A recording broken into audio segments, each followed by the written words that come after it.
안녕하세요. 이 세상 소소하고 담백한 이야기 이소담TV의 소담 인사드립니다. 이번 화에서는 노아시대 홍수는 왜 일어났을까? 이 주제로 한번 이야기해보고자 합니다. 의외로 많은 사람들이 노아시대 홍수 사건에 대해서 알고 있습니다. 하지만 그것이 왜 일어났는가에 대해서는 깊이 생각하지 않으려 합니다.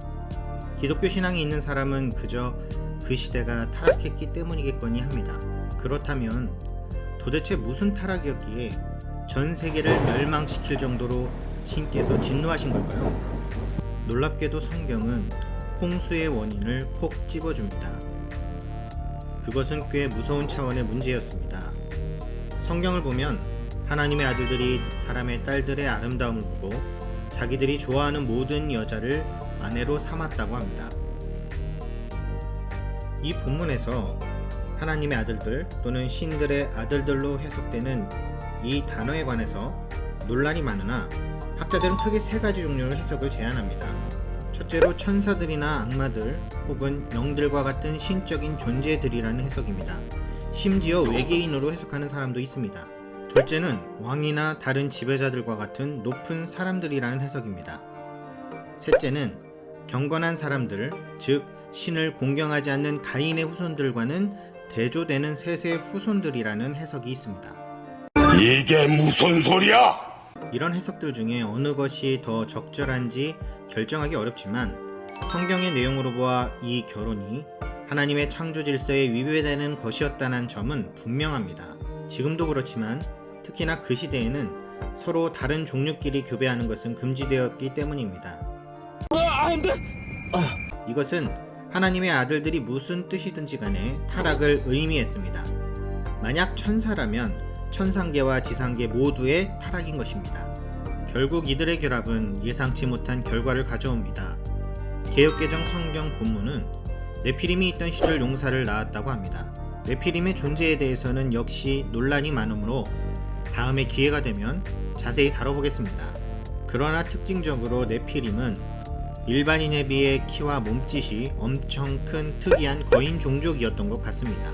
문제는 그들이 자신들의 힘을 이용해서 자기보다 약한 자들을 압제하고 전쟁과 폭력을 행사하는 데 일생을 바쳤다는 것입니다. 이런 네피림이 있던 시대에 용사가 태어난 것인지 아니면 공동번역 성경이나 현대인 성경의 번역처럼 하나님의 아들들과 사람의 딸들 사이에서 태어난 용사가 곧 네피림이었는지 명확하지는 않습니다. 그러나 어떤 경우든 당시가 매우 폭력적인 무법시대였다는 것만은 분명합니다. 그래서 성경은 하나님께서 홍수 심판을 하신 이유를 이렇게 말합니다. 이 본문의 두 단어를 주목하면 하나님이 직접 밝히신 인류 멸망의 이유를 깨닫게 됩니다. 우선 세 번이나 반복되는 부패하였다는 말입니다. 이 단어는 히브리어 스와트로 망하다, 파괴하다, 황폐하다의 뜻을 지닙니다.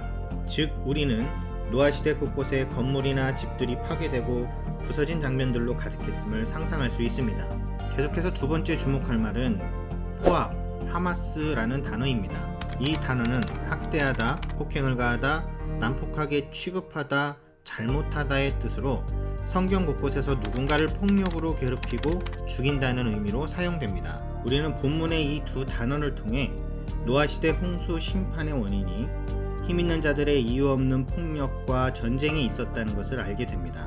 하나님은 이런 무법천지 폭력 세상을 보시면서 땅 위에 사람 지으셨음을 한탄하시고 마음에 근심하신 것입니다. 결국 홍수로 인류의 대청소를 진행하신 것입니다. 어떻게 오늘도 재미있는 시간이 되셨나요? 홍수 심판의 이야기는 우리에게 존재하는 무력과 폭력, 전쟁은 하나님의 마음을 아프게 만드는 일임을 알 수 있게 합니다. 사랑을 나누며 행복하게 살지 못하고 명분과 자존심으로 포장한 욕심을 위해 자기보다 약한 자를 힘으로 억압하며 살아가는 인류의 모순 속에서 우리는 언제쯤 벗어날 수 있을까요? 자신을 돌아보는 시간이 되셨길 바랍니다.